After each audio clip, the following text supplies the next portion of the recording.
आप सभी के अंदर विराजमान परमात्मा के पावन चरणों में प्रणाम। राम राम।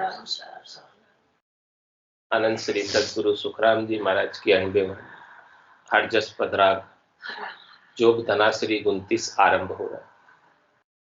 महाराज फरमा रहे, आनंद लोक तोरे बंदा वेहन से जासी, सतगुरा जी राजस गावे वे।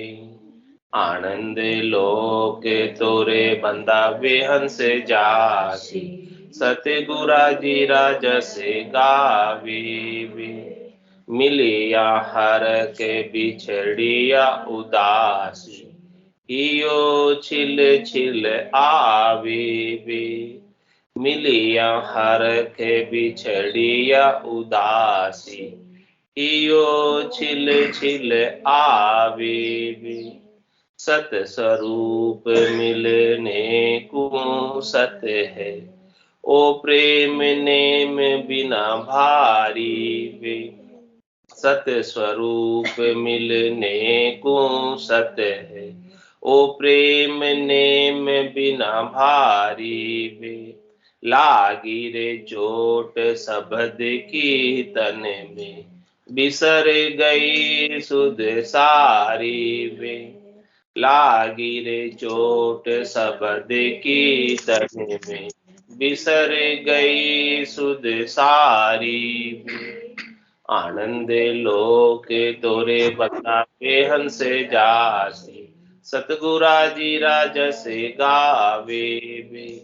मिलिया हरख बिखरिया उदासी, हियो छिल छिल आवे वे।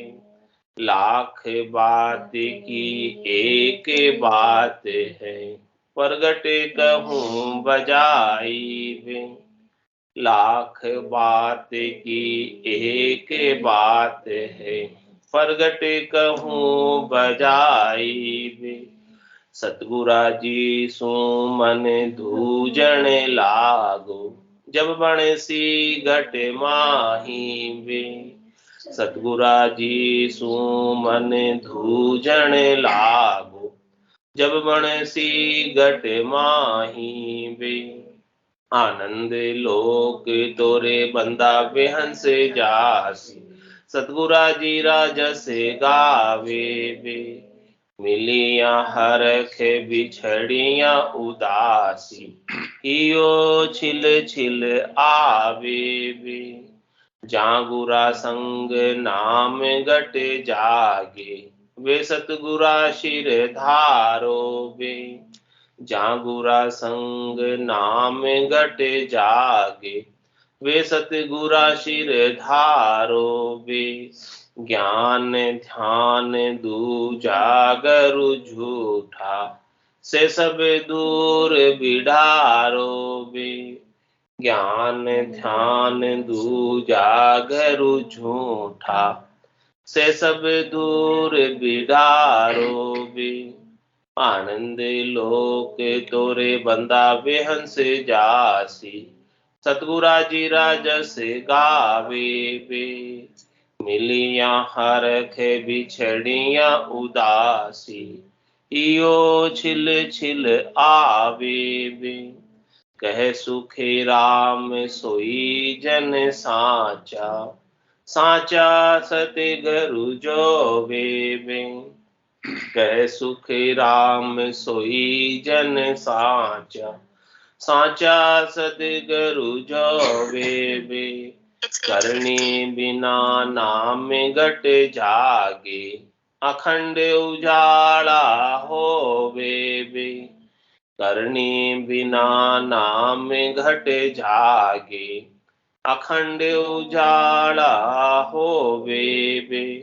आनंद लोक तोरे हंसा बे हंस जासी, सतगुरा जी राजस गावे वे।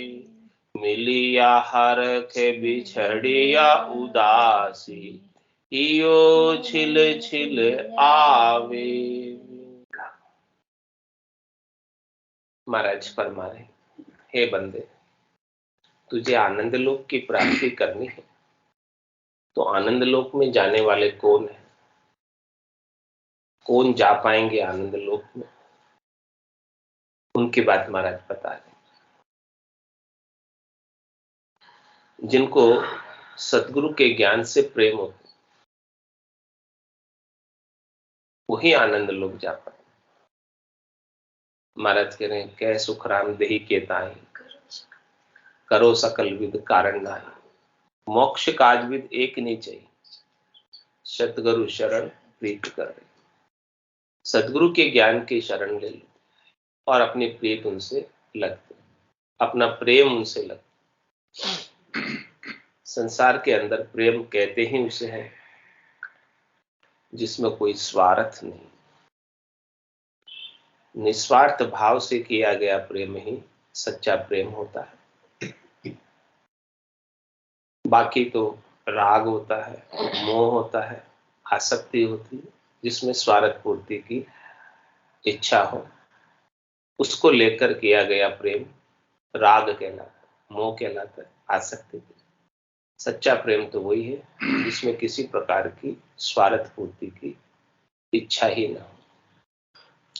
तो महाराज हमारे के इस संसार में इस जीव के दो ही शरण, दो ही सगे हैं, दो ही प्रेम करने लायक है, के तो सदगुरु और के राम जी। इसके अलावा इस जीव के कोई सगे नहीं है, कोई संबंधी नहीं है, किसी से प्रेम होता नहीं है। सबसे जो होता है वो राग होता है, मोह होता है, आसक्ति होती है और बंधन होता है। तो सच्चा प्रेम तो सदगुरु के ज्ञान से लगता है और सदगुरु के ज्ञान से सच्चा प्रेम लगने से परमात्मा से अपना सच्चा प्रेम हो जाता है। जब तक ज्ञान से सच्चा प्रेम नहीं लगेगा तब तक परमात्मा से सच्चा प्रेम बन नहीं सकता। पहले ज्ञान से लगेगा फिर परमात्मा से लगेगा। गुरु गोविंद दोनों खड़ा काके लागू पाए, बलिहारी गुरु आपने जो गोविंद दिया बता। राम का रचा जीवड़ा 84 में जाए, सदगुरु हंदा संतदास मिले ब्रह्म के माए। जिनको सदगुरु के ज्ञान से प्रेम हो गया वो तो परम पद में, आनंद पद में, ब्रह्म में ही समा जाते हैं। और सदगुरु को आपसे कुछ चाहिए, कुछ स्वार्थ है, निस्वार्थ भाव से जीवों पर दया करने के लिए, दया का भाव कि यहाँ आकर जीव कितने दुखी हैं, कितने व्यथित हैं, कर्मों के दुख भोग रहे हैं, उन सब से बाहर निकालने के लिए सदगुरु जीवों पर दया करके ऐसा अद्भुत विलक्षण ज्ञान बख्शिश करते और बदले में कुछ लेते भी नहीं, बदले में कुछ चाहते भी नहीं। इसे कहते हैं निस्वार्थ सदगुरु का जीवों के प्रति।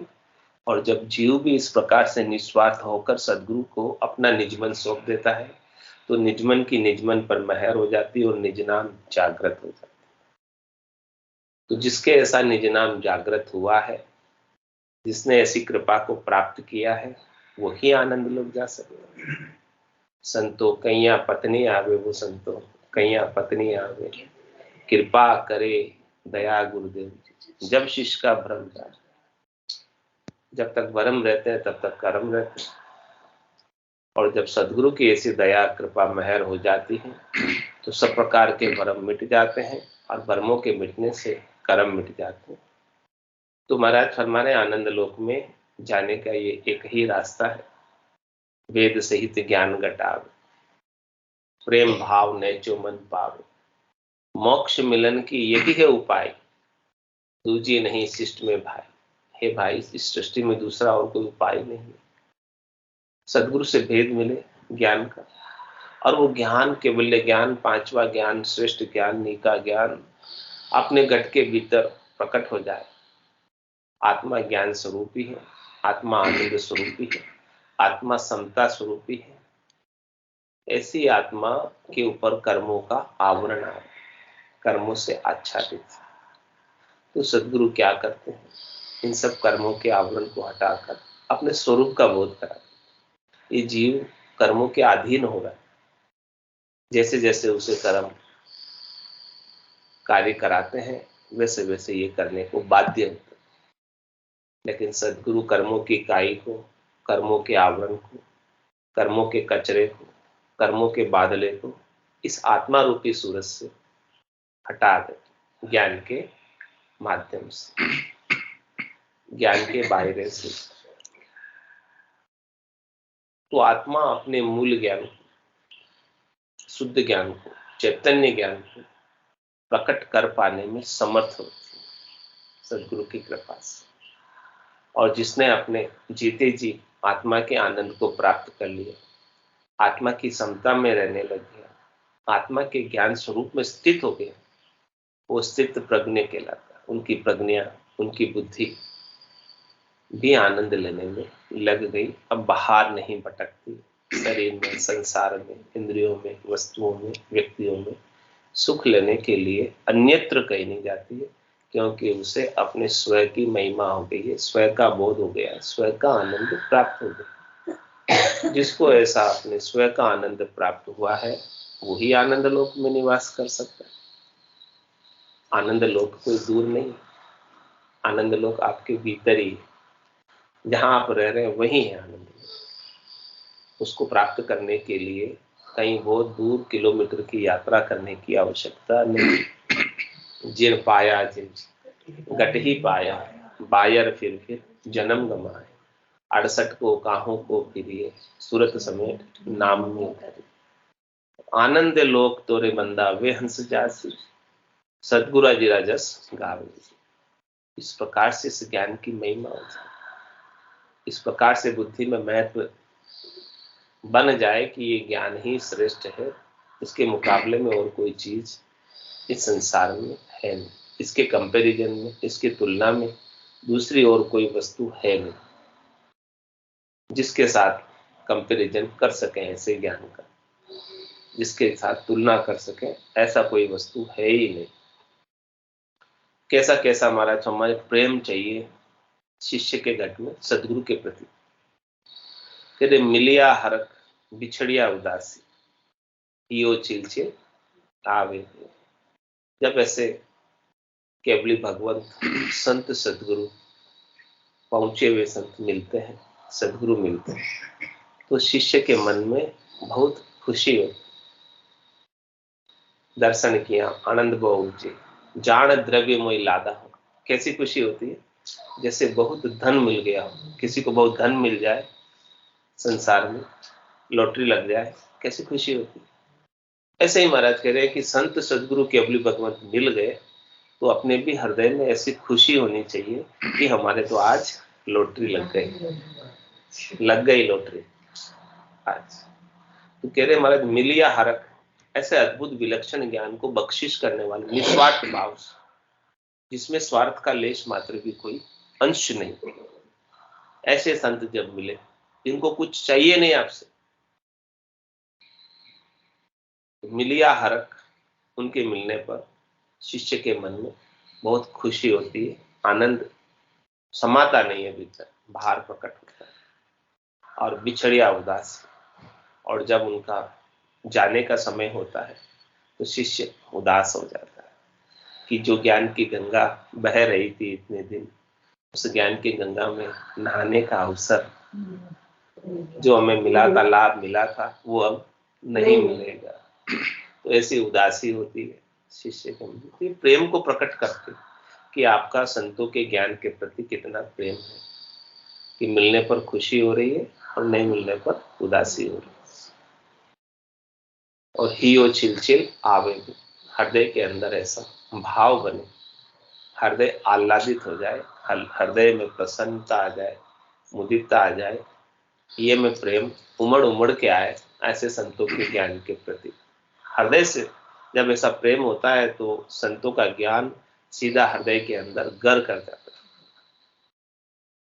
वहां अपना स्थान हृदय पटल पर अंकित हो जाते हैं सारा ज्ञान।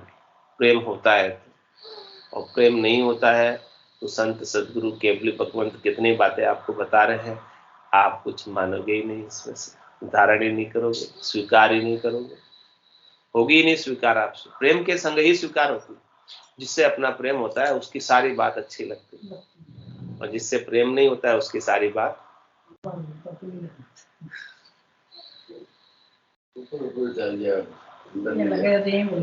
तो महाराज हमारे जो परमात्मा की प्राप्ति होनी है वो प्रेम से ही होगी। प्रेम होगा तब ज्ञान अच्छा लगेगा, ज्ञान अच्छा लगेगा तो उसके अनुसार आप साधना करोगे, साधना करोगे, भजन करोगे, भक्ति करोगे तो मुक्ति होगी, नहीं तो नहीं होगी।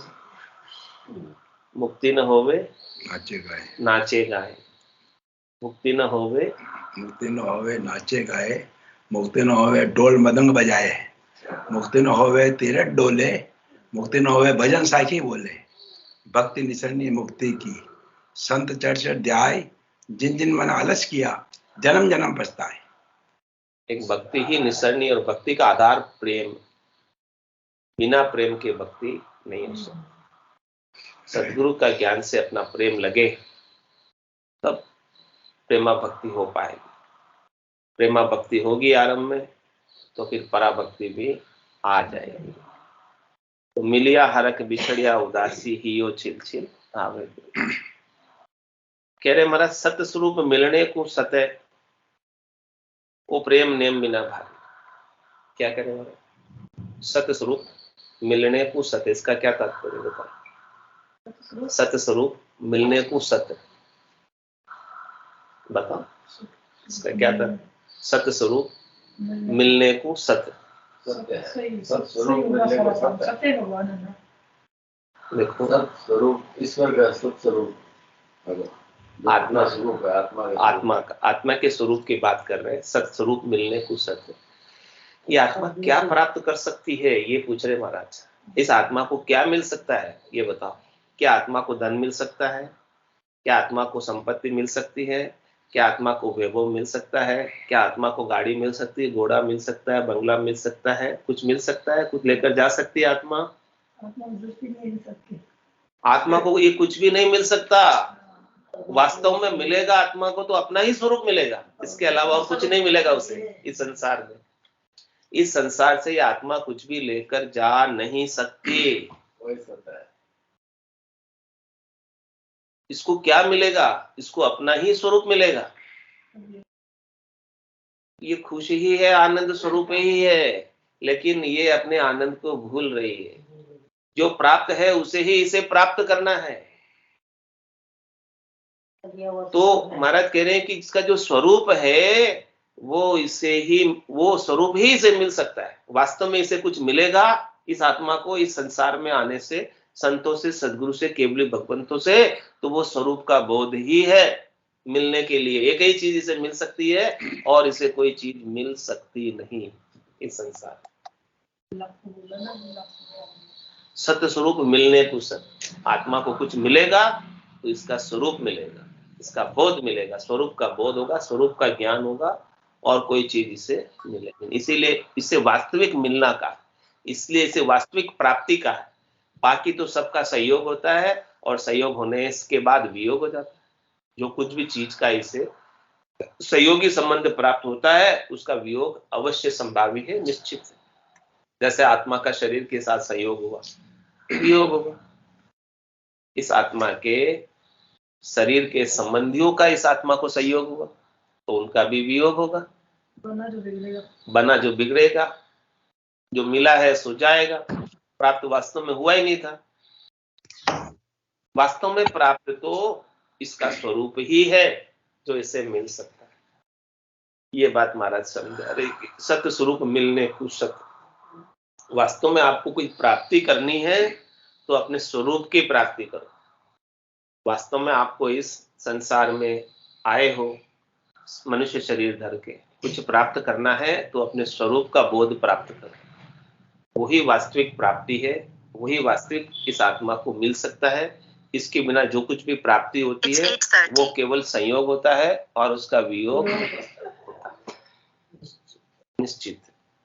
सुख जा दुख, दिवस जा रजनी, जहां जन्म जा मरना, ज्ञान विचार बुरा का देखो काल पास क्यों पर। तो सत्य स्वरूप मिलने को सत्य है। और क्या कह रहे महाराज? कैसे मिलेगा? कैसे मिलेगा? वो प्रेम नेम बिना भारी है। ये जब एक बार इससे स्वरूप का बोध हो जाएगा तो महाराज हमारे वो प्रेम इसका जाग जाएगा। प्रेम इसका जाग जाएगा तो वो एक बार इसका प्रेम जाग गया तो फिर उसके लिए कोई नेम नहीं रह जाएगा। नेम के बिना उसमें फिर कोई नेम नहीं है, यानी नियम नहीं है कि सवेरे करूं प्रेम करूंगा, शाम को प्रेम करूंगा, बस इतना ही करूंगा। नहीं, ये बहुत भारी प्रेम जागृत होगा। जैसे ही जागृत हुआ तो, और उस प्रेम का समय कितना रहेगा, कितने समय तक प्रेम रहेगा? ऐसो समयो सदाई हमारे, 8 पोर क्या सांझ सवेरे। ऐसा प्रेम 8 पोर बना रहेगा, और 8 पोर भी एक दिन नहीं, सदैव बना रहेगा। एक बार जाग गया तो फिर इसके लिए कोई सांझ सवेरे का नियम नहीं है कि भाई सांझ को ही होगा प्रेम या सुबह ही होगा प्रेम। 24 घंटे का प्रेम भारी बना रहेगा भीतर में। ऐसा महाराज प्रेम बता रहे हैं कि सत्य स्वरूप मिलने को सत है, वो प्रेम नेम बिना भारी। इस प्रेम में कोई नियम नहीं, ये प्रेम निर्बाध प्रेम है, निर्बंध प्रेम है। इसमें कोई टर्म्स एंड कंडीशन अप्लाई नहीं होती है, लागू नहीं पड़ती इस प्रेम में। ये प्रेम मुक्त प्रेम है और नित्य मुक्त करने वाला प्रेम है। कह रहे महाराज ऐसा प्रेम जब प्राप्त होता है तो कैसा अनुभव होता है साधक को अपने गट के भीतर? कि लागी रे चोट शब्द की तन में और बिसर गई सुध सारी। जब ऐसे सदगुरु कृपा करते हैं, दया करते हैं, मेहर करते हैं, शिष्य अपना निजमन ले जाकर सदगुरु को सौंपता है और सदगुरु का निजमन रिश्ता है, तो निजमन की निजमन पर मेहर होती है।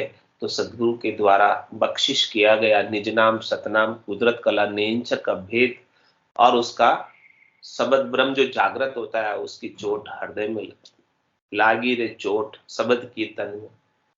ऐसी तन में चोट लगती है इस शब्द की कि बिसर गया शुद्ध सारी। वो अपनी शुद्धि भूल जाता है, वो अपनी बुद्धि भूल जाता है, वो अपने मन को भूल जाता है, वो अपने चित्त को भूल जाता है, वो अपने अहंकार को भूल जाता है। सातों सुर उसके शिथिल हो जाते हैं, कुछ भी उसे भान नहीं रहता इन सब। इतना आनंद में मगन हो जाता है, गर्क हो जाता है, गरकाव हो जाता है कि सारे उसके भान मिट जाते हैं। हद के व्यवहारों की आसक्ति सब मिट जाती है, भरम सब मिट जाते हैं ऐसे आनंद की प्राप्ति के पश्चात। तो लागी रे चोट शब्द की तन में बिसर गई सुध सारी में। तो महाराज हमारे ये जागृत कैसे होगा, समझ कैसे आएगी इसकी? उसकी भले आप कितनी बातें बनाओ जागृत होने की, महाराज कह रहे लाख बात की एक बात, लाख बात की एक बात है प्रगट कहूं बजाई दे। लाखों बातों में एक बात सबसे इंपॉर्टेंट, सबसे मुख्य। आप भले जागृत करने के लिए कितनी लाखों बात करो, लेकिन ये एक बात जब तक नहीं होगी तब तक महाराज कह रहे हैं कि ये जागृत नहीं होगा। प्रत्यक्ष रूप से मैं आपको ये बात कह रहा हूं। क्या बात है कि सतगुरा जी सु मन धूजन लागो तब बंसी गठमाई। सतगुरा जी सु मन धूजन लागो तब बंसी गठ माही। बाकी सदगुरु के ज्ञान से अपना मन धूजने लगे, अपना मन डरने लगे। कब डरेगा? ज्ञान सुनियो गुराजीरा मुख सुन तब मेरा मन बिया। ये मन तो बेकाबू हो रहा था, ये मन तो शब्द में, रूप में, रस में, गंध में, स्पर्श में बाहर ही भटक रहा था। इसे तो कोई परवाह थी नहीं कि मैं कौन हूं, मैं क्या करने आया था, मैं क्या कर रहा हूं, मैं कहां जाऊंगा, क्या करूंगा, इसे कुछ परवाह नहीं। लेकिन जब सदगुरु ने इसे अपना ज्ञान का बोध कराया, समझ कराई कि हे भाई तू शरीर नहीं है, तू एक शुद्ध चेतन आत्मा है जो परमात्मा का अंश है। तेरे अविवेक के कारण, अज्ञानता के कारण तू अनंत जन्मों से मूर्छित अवस्था के अंदर और सारे दुख संसार के भोग रही है। इन दुखों को भोगते भोगते अनंत युग बीत गए, अनंत समय बीत गया। अब तो तू जागृत हो जा, यदि अभी भी तू जागृत नहीं हुई तो अनंत काल से तू दुख भोगती हुई आई है और आगे भी दुख भोगती रहेगी। तो ऐसा ज्ञान में सदगुरु जागृत करते हैं तो महाराज हमारे ये मन जो है फिर इसको थोड़ा सा डर लगता है कि मैं कितने दुख भोग के आई, अब यहाँ कितने दुख भोग रही हूँ, अब आगे भी मुझे इतने दुख भोगने पड़ेंगे। ऐसा डर भीतर में बैठ जाना चाहिए। सदगुरु जी गुरा जी सुमन दूजन लाग, ऐसे मन दूजना चाहिए, डरना चाहिए। जैसे क्लास के अंदर टीचर से विद्यार्थी दूसते हैं, डरते हैं, हाँ, तो वो ज्ञान उनके पल्ले पड़ जाता है। और शिष्य बावने बारे हो जाए तो उस टीचर कुछ नहीं पढ़ा पाएगा, कुछ पढ़ा पाएगा क्या? वही बात यहाँ लागू पड़ती है कि भाई सदगुरु के ज्ञान से अपने मन को डर होना चाहिए। हाँ, भय के बिना प्रेम जागृत नहीं होता। भय बिनु प्रीत न हो, काटे पे कदरी पड़ई, कोटि जतन कहूं सीज। हाँ, विनय नहीं मानते हैं इसे। और क्या कह रहे, जब तक भय नहीं हो तब तक प्रेम नहीं होता है। तो महाराज के लाख बात की एक बात, ये खास बात है इस ज्ञान को जागृत करने की। लाख बात की एक बात है, प्रगट कहूं बजाई में, सदगुरा जी सुमन धूजन लागो जब मन सी गट माई। ऐसा ज्ञान के प्रति आपका प्रेम, ऐसे ज्ञान के प्रति आपका भाव तभी बनेगा जब आपका मन डरेगा ज्ञान से।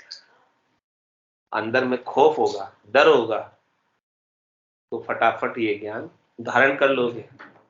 कोई डर ही नहीं है, पता नहीं होगा जो देखेंगे, ऐसा हो गए तो ये ज्ञान कुछ भी आपके पल्ले नहीं पड़ेगा।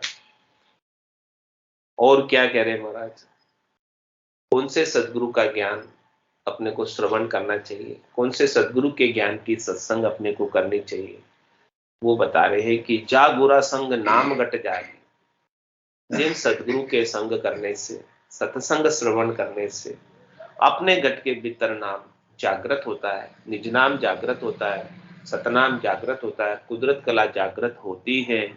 वे सतगुरा शिरधारो, ऐसे सदगुरु को शिरोधारी, ऐसे सदगुरु के ज्ञान को शिरोधारी करो जिनके ज्ञान के श्रवण करने से गट के भीतर निज नाम की सत्ता जागृत होती है।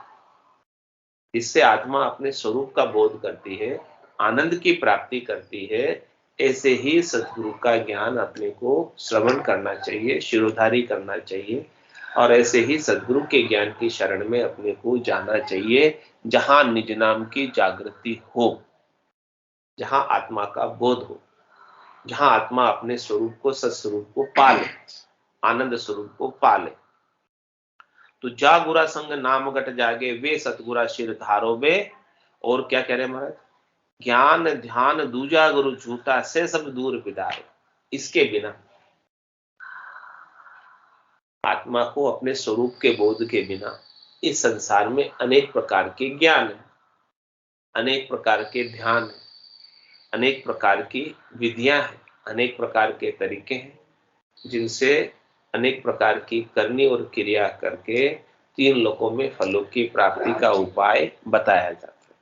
इसमें शरीर के सुख मिलते हैं, संसार के सुख मिलते हैं, इंद्रियों के सुख मिलते हैं, वस्तुओं के सुख मिलते हैं, व्यक्तियों के सुख मिलते हैं, लेकिन उनसे आत्मा के कल्याण का कोई लेना देना नहीं।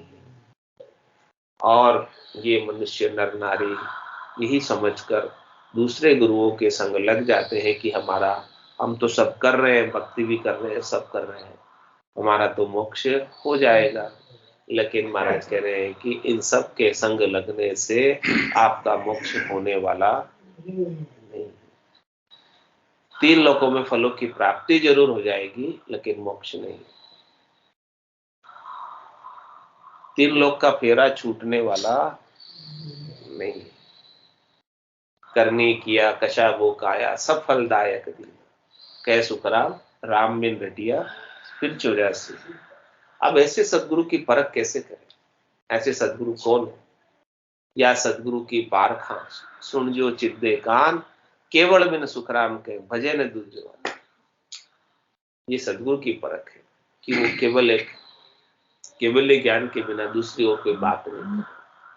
राम जी के नाम के सुमरण के बिना और कोई दूसरी बात है नहीं। आत्मा के बोध के बिना, स्वरूप की जागृति के बिना, स्वरूप की प्राप्ति के बिना अन्य और दूसरी कोई बातें की प्रधानता उनके यहाँ नहीं होगी। इससे पता चल जाता है कि इनके पास महत्वपूर्ण ये इंपॉर्टेंट विशेष ज्ञान उपलब्ध है। इस ज्ञान के बिना, ऐसा ज्ञान यदि उपलब्ध नहीं हो, पांचवा ज्ञान केवल ज्ञान, तो दूसरे जितने भी ज्ञान हैं, ज्ञान ध्यान दूजा गुरु झूठा, उन सबको महाराज ने झूठा बताया।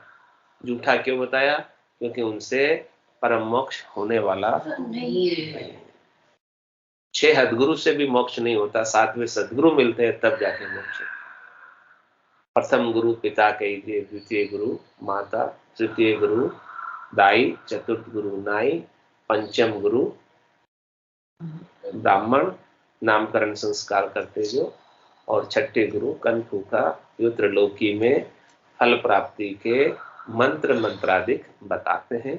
इन 6 हद गुरुओं से इस आत्मा का मोक्ष नहीं होता। शरीर संसार के सुख अवश्य मिल जाते हैं जिससे, हाँ, लेकिन जब 7वें सदगुरु ऐसे केवल्य ज्ञानी मिलते हैं तब जाके मोक्ष होता है, इसके बिना नहीं होता है।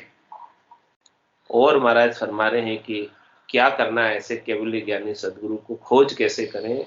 कै सुखराम सोई जन साचा, साचा सदगुरु जोवे में। भक्ति करने वाला जन वही सच्चा है जो ऐसे सच्चे सदगुरु को ढूंढ ले, खोज ले, हाँ, देख ले, उनको पहचान ले। यानी सच्चे जन ही सच्चे सदगुरु को पहचान सकते। सबको पहचान नहीं है सदगुरु की। जो मुमुक्ष आत्माएं हैं, जिन्हें मोक्ष में जाना है, जिनका मोक्ष में जाने का समय आ गया है, जिनका मोक्ष में जाने का अवसर बन गया है, जिनके ऊपर राम जी की विशेष कृपा है, तो वो ऐसे सच्चे सदगुरु की संगत को खोज ही लेते हैं। उनकी आंखें ऐसे सच्चे सदगुरु को पहचान लेती है कि इनके संग मेरा कल्याण हो सकता है, इनके ज्ञान से मेरा कल्याण हो सकता है, और किसी से होने की संभावना नहीं नजर आ रही है, तो वो उनसे पक्के जुड़ जाते हैं, एक मेक हो जाते हैं, अरस परस एकदम, केश बराबर आतरो, जैन से राखे कोई, तो या कृपा ना बने, ऐसी कुदरत। तनिक लेश मात्र भी, बिल्कुल भी विश्वास नहीं रहता है। 100% पूर्ण विश्वास के साथ, नैचे के साथ, दृढ़ता के साथ, प्रतीति के साथ जुड़ जाते हैं ज्ञान से। तो कै सुखराम सोई जन साचा, वही जन सच्चे हैं और वही जन परमात्मा पद को प्राप्त करते हैं, वही जन सच्ची भक्ति कर पाते हैं जो साचा सदगुरु जोवे में, जिन्होंने सच्चे सदगुरु खोज ली, जिसने सच्चे सदगुरु की परीक्षा कर ली है, पहचान कर ली है, और उनके ज्ञान को अपने घट के भीतर अनुभव कर लिया। घट पर्चों का अनुभव घट के भीतर होने लगा है। तो महाराज कह रहे कि ऐसे सच्चे सदगुरु की क्या परख है, और बता रहे करनी बिना नाम घट जाए। ऐसे सदगुरु, सच्चे सदगुरु के मिलने से आप बाहर की कोई भी करनी, कोई भी क्रिया, कोई भी प्राणायाम, कोई भी अभ्यास, कोई भी योगा किए बिना ही घट के भीतर नाम जागृत हो जाता है। ये परख, करने बिना नाम घट जागे। और एक बार जब नाम जागृत हो जाता है तो कह रहे महाराज अखंड उजाला होवे। तो उस नाम के जागृति का उजाला है वो अखंडित होता है। और कितना होता है? कोटक भाण हुआ उजियाला, दिल ही में सायब दीदारा, अमृत बूंद जड़े कण मोती, दीपक ज्ञान जिला में। वो ज्ञान का प्रकाश कितना? करोड़ों सूर्यों के, कोटक भाण, करोड़ों सूर्यों का प्रकाश। तो दिल में फिर सायब के दीदार हो जाते हैं ऐसे ज्ञान की जागृति से। बोलो राम सतगुरु देव जी महाराज ने धन्य हो परम दयाल सतगुरु सुखराम जी महाराज ने धन्य हो अनंत श्री सतगुरु सुखराम जी महाराज के ज्ञान सत्स्वरूप भगवान ने हो दिव्य केवल दिव्य हो जीवा कारण जहाज ने दिव्य हो मोक्ष के मालिका ने दिव्य हो अनंत कोटि सत्ता ने दिव्य हो राम सभा में